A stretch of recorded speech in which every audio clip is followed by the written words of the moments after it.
What's going on, guys? It's Jimmy here, and apparently the US and the United Kingdom are literally, well, one step away from World War III with Russia, as well, the United Kingdom has, well, literally announced this. Yeah, check this out.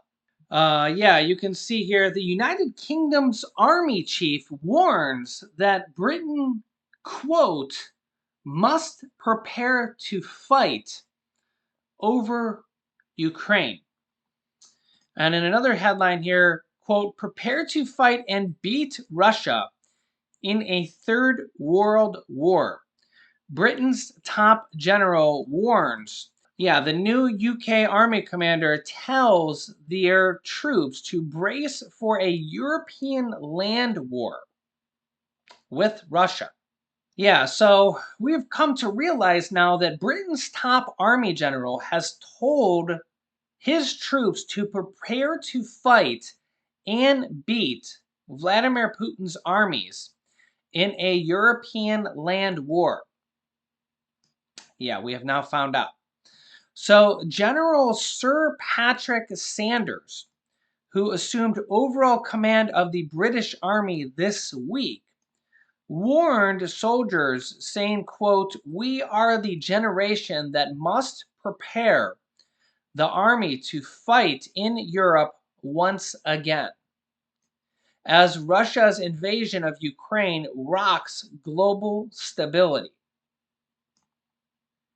In a tub-thumping message to Britain's troop, he wrote, quote, I am the first chief of the General Staff since 1941 to take command of the army in the shadow of a land war in Europe involving a continental power. The scale of the enduring threat from Russia shows we've entered a new era of insecurity. He goes on and says, quote, it is my singular duty to make our army as lethal and effective as it can be. The time is now, and the opportunity is ours to seize. Yeah, this comes as this week Putin announces and, well, basically taunted NATO and said that, quote, former Soviet states in Europe that, quote, they are part of historic Russia. Putin said, what is the Soviet Union? Putin asked rhetorically. He said, this is historic Russia. He accused the West of Russia-phobia in a combative speech. Putin made the comments in response to a dramatic statement by Kazakhstan president who sensationally declared he did not recognize the self-proclaimed People's Republic of Donetsk and Luhansk in eastern Ukraine. The Kazakhstan president said, we don't recognize Taiwan, Kosovo, or several other territories or countries. We apply this principle to the quasi-state territories, which in our view are the Luhansk and Donetsk People's Republics, the Kazakhstan president said in a daring defiance of Putin's war in eastern Ukraine. This is when Putin went on to paint Kazakhstan as a nation friendly to Russia, but quickly added the same thing could have happened with Ukraine, but they wouldn't be our allies. And that the riots in Kazakhstan in January were only quelled with the help of Russian paratroopers. Basically, that they needed Russian help. Then Putin went on to accuse the US of, quote, playing God and treating countries like colonies as he brushed off the impact of Western sanctions on Russia's economy. Putin, who is 69 years old, warned nothing will be as it used to be as he delivered his address, which was actually delayed 90 minutes after they and the event suffered a cyber attack. I know you can't make this stuff up. Then when Putin entered the stage, he issued a thinly veiled threat to oligarchs thinking of quitting his regime. Get this. He says, quote, "It's safer in your own house. Those who didn't want to listen to this have lost millions abroad." Basically saying they shouldn't have left Russia. They shouldn't have taken their yachts out of Russia. They should have stayed in Russia. Wow. Let me know your thoughts on that. But meanwhile, all these major companies have left Russia. You think about McDonald's and all these other companies that have left Russia. Visa and MasterCard have left Russia. So, I mean, you literally can't process a Visa or MasterCard or American Express in Russia at all.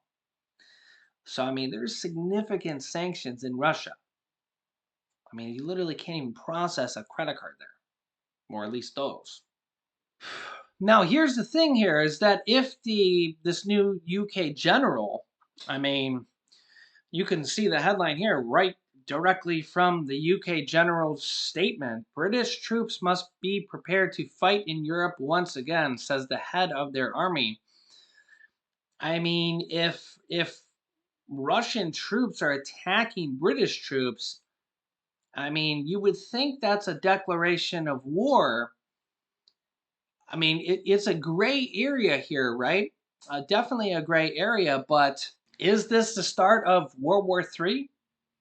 And if the UK is involved in this, well, does that mean the US is involved in this? I mean, the UK is obviously part of NATO, which the US is as well. And NATO has a pact that says anybody who's attacked that's part of NATO, that's an instant declaration of war for all of NATO, all countries of NATO, including the United States. So if any country inside of NATO, all NATO members, NATO stands for North American Treaty Organization. NATO stands for North Atlantic Treaty Organization.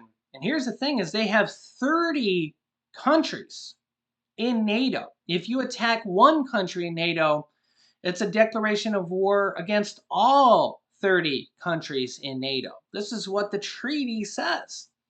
It was founded back in 1949, and this includes the United States.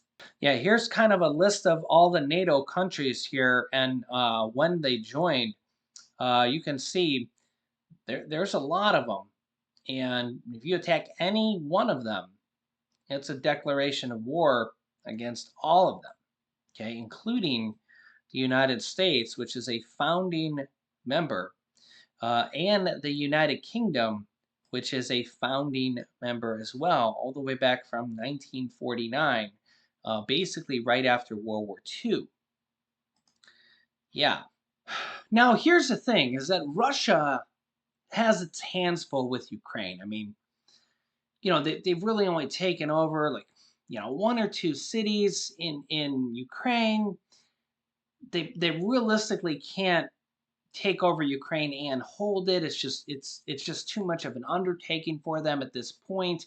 They don't have the manpower to hold Ukraine, which is still 40 some million people there in Ukraine, and let alone also go to war with 30 other countries. They just don't have the manpower for it. But what they do have is a serious ace in the hole, and that's nuclear bombs, or nuclear warheads. And they have a lot of them. They have a lot of them. As you can see here, Russia has more than 1,500 nuclear warheads deployed on strategic long-range systems and almost 3,000 in reserve, according to assessments published in the Bulletin of Atomic Scientists. So they have several thousand nuclear warheads. And they've had these for many, many, many years, decades, decades. This is nothing new. Now, even if Russia dropped a single nuke on Ukraine, not even on the US or anything like that, even just a single nuke on Ukraine alone would send massive economic stock market, you know, massive drops all along the entire world. That's the type of message this would send throughout the whole world. Just one, just using one of them. Okay. Um, so that's kind of the scale and the capacity that we're using it, that we're looking at here. Okay. Just if one of them was used. So you just gotta kind of think about what we're looking at here. And if you think Putin's anything like Hitler, um, just kind of think maybe what we're dealing with here. So you gotta kind of really think about how do we end this? How do you give Putin an out? Because he doesn't want to look like a loser to end the war. He wants to go back to his country and say, "We won," or "We ended it," or he wants to come away with territory out of Ukraine. He wants to say that, whatever he wants to say, he surely doesn't want to go back to his country being a loser. So what's the out for him? How does he end it amicably? So that's kind of the problem. In fact, even President Biden said here,